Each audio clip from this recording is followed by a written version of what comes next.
bumalik ang banta sa NBA dahil sa Lakers duo. Ja Morant, babalik na sa NBA at Stephen Curry, pinaiyak ang isang disabled fan mga kaibigan dahil sa kanyang sorpresa. Ngunit bago ang lahat, kung gusto nyo ng matibay na basketball shoes, KD 15 with spike, mabibili lamang sa halagang 2,100. I-click lamang ang link sa comment section or bisitahin lamang ang tfin.com for more high quality shoes. Ang Los Angeles Lakers star na si LeBron James at Anthony Davis ay ang isa sa best duo sa NBA at ang isa sa rason kung bakit gumana at nakuha nila ang dalawang championship ng magkasama ay dahil wala silang inggitan sa isa't isa. Matapos tinalo ng Lakers ang Indiana Pacers at naipanalo ang first NBA in-season tournament, si LeBron James at Davis ay nakipag-usap sa mga reporters na si Dave McMenamin ng ESPN patungkol sa kanilang partnership. Alam ko kung ano ako, alam niya kung sino siya, ayon kay LeBron James. Kaya walang alitan. Hindi namin sinusubukang makipag-compete sa isa't isa sa loob ng court or sa kahit anumang lifestyle basis. Alam niya kung sino siya, alam ko rin kung sino ako.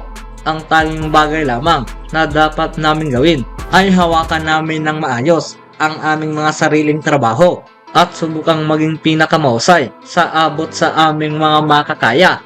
Kung sakaling ang isa ay nasa maalat na paglalaro, sinusubukan naming i-pick up ang isa't isa sa amin. Walang inggitan sa buto sa loob ng aming mga katawan.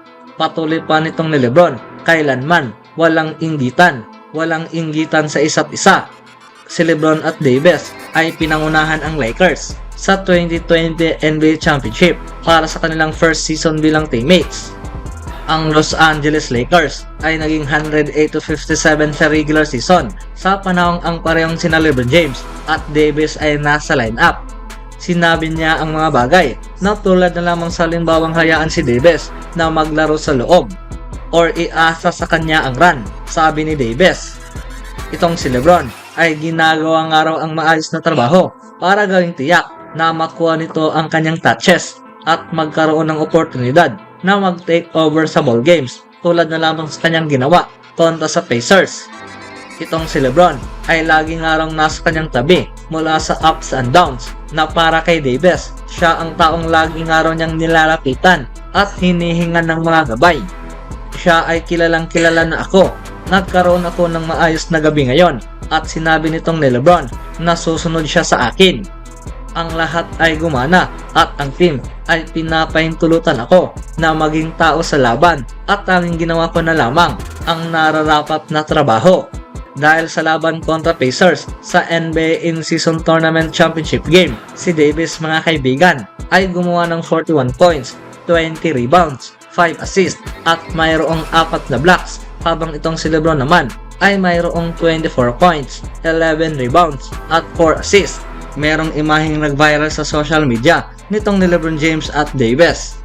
Ito ay nakunan malapit sa pagtatapos sa kanilang final victory mga kaibigan sa NBA's inaugural in-season tournament na mayroong natitirang 1.10 minutes sa laban, at sa puntong ito ang Lakers ay lumamang ng 15 points kaya ang dalawang stars ay inasam ang pagkakataon.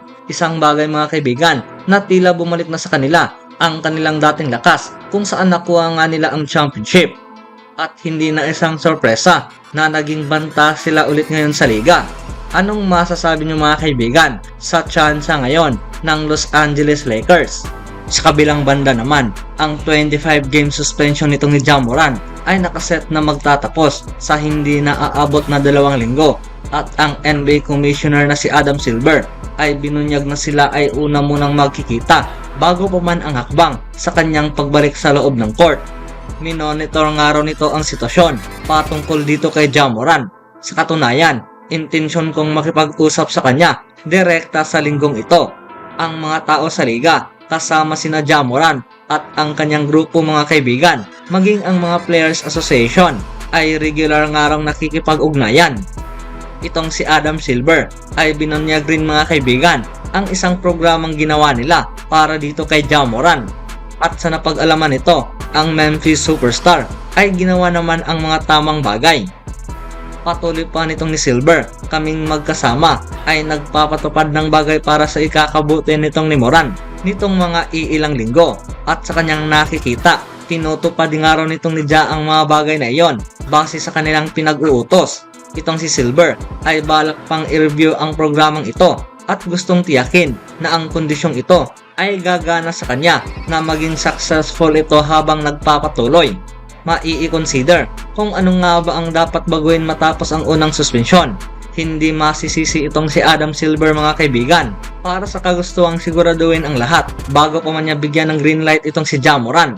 Ang hangad ngayon ng Memphis at nitong ni Adam Silver, nasasang-ayon ang lahat ng plano para dito kay Ja Moran. Siya ay nakaset na makakabalik sa court sa paparating na December 20 laban sa New Orleans Pelicans. Anong masasabi niyo mga kaibigan sa pagbalik nitong ni Ja Moran? Sa sumunod na balita naman, buwan na ang nakalipas, isang disabled student sa Peoria, Arizona ay gumawa ng kahangahangang half-court shot mga kaibigan at naging viral. Ngayon, siya ay nakatanggap ng sorpresa mula sa kanyang paboritong manlalaro sa buong mundo na si Stephen Curry. Matapos marinig nitong ni Curry ang isang balita patungkol sa isa sa kanyang paboritong fans na si T. Ramirez, siya ay nagdesisyon mga kaibigan na bigyan ito ng espesyal na sorpresa. Isang ticket sa laban ng Warriors kontra sa Phoenix Suns game at isang pagbisita mismo nitong ni Steph patungo sa bata. Ikaw at ang iyong pamilya ay inimbitahang manood ng laban, ngunit dapat mong pumunta ng mas maaga dahil merong isang taong gustong makipagkita sa iyo doon. Alam mo ba kung sino iyon? Ang kanyang pangalan ay si Stephen Curry. Tanong at sagot ng isang staff ni Ramirez mula sa isang paaralan. Showed you this shot of a Liberty High School student's incredible half-court shot at the buzzer. The surprise of a lifetime for a very deserving student. You and your family are going to get to go to the game, but you're going to get to arrive early because there's... Liberty High School junior Tonatiuh Ramirez, who goes by T. Ang moment na tulad nito ay ang rason mga kaibigan kung bakit ang larong basketball ay napaka-importante, dahil hindi lamang ito isang laro sa lahat na siyang binabato ang bola sa hoop, ngunit isa ring bagay rin mga kaibigan na nakakapagdala ito ng inspirasyon sa iba at itulak ang kani-kanilang sarili na abutin ang isang bagay na higit pa sa kanilang inaasahan. Isang bagay na nakakapagbigay sa kanila ng rason para maging proud sa kani-kanilang sarili at sa pag-asang magamit nila ito para anihin ang isang hanap buhay. Itong si Stephen Curry ay ang isa sa most inspiring player sa NBA history dahil wala itong katulad. Walang sinuman ang naka-accomplish tulad sa nagawa nitong ni Curry bilang isang good shooter. At base sa kanyang sukat, hindi ito naging hadlang para sa kanya na hindi maabot ang ganitong kinatatayuan. Merong napakaraming rason kung bakit ang mga fans ay tinanaw itong si Stephen Curry bilang isang perfect role model sa kanila. Always do it on my own, so I gotta get through it. And the only thing I know is to love what I'm doing. Never give up, never slow, till I finally prove it. Never listen to the no's, I just wanna keep moving.